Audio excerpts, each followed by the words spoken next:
Tout de suite, on regarde notre jardin secret du jour, un jardin haut en couleurs, imaginé par Xavier. Cette semaine, c'est un jardin sur les toits de Paris que vous allez découvrir. Une terrasse arc-en-ciel d'environ 140 mètres carrés, divisée en deux parties.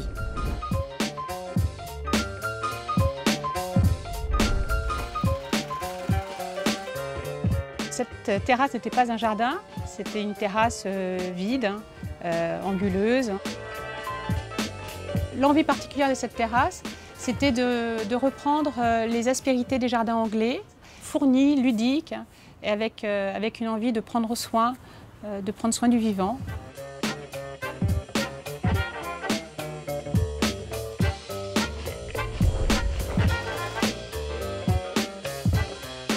Alors pour créer une terrasse un peu anglaise, finalement, on trouve beaucoup dans le commerce des bacs aux formes rectangulaires. Alors là, le principe est justement d'aller à l'opposé de ça, mais de créer des courbes. Ces pots sont en aluminium et bien sûr, on peut avoir n'importe quel type de couleur et n'importe quelle forme, n'importe quelle hauteur.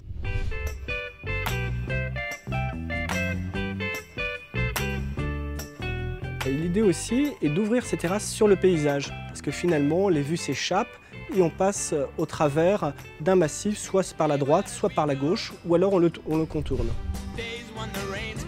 Là, l'idée des massifs qui sont dans les arrondis, qui s'ouvrent sur le paysage, fait qu'on se promène vraiment.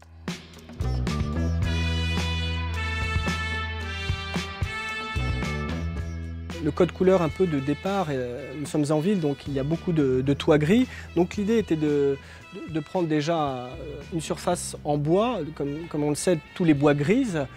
Donc on voit bien la couleur du bois qui rebondit ici avec la couleur également de cet aluminium. Donc nos plantes vont contraster vraiment très fortement. Et on sait bien que la reine des fleurs, entre guillemets, qui va fleurir excessivement longtemps, la rose, nous apporte une diversité de formes, de couleurs et de parfums absolument délicieux.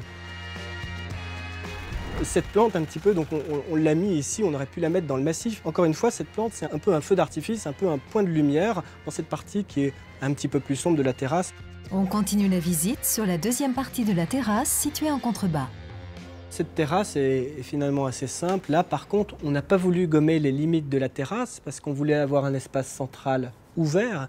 Donc là, effectivement, cette terrasse est entourée simplement de brise-vue. Ici, en l'occurrence, un treillage tout simple, à mailles carrées, qui permet le support de plantes grimpantes, ici une clématite et ou également d'un rosier. Ce qu'on a voulu faire, c'était une terrasse un peu intéressante, un peu ludique. Et donc on a planté des arbustes à petits fruits, tels que le groseillier ici, dont on voit le début des grappes vertes, qui vont par la suite devenir rouges.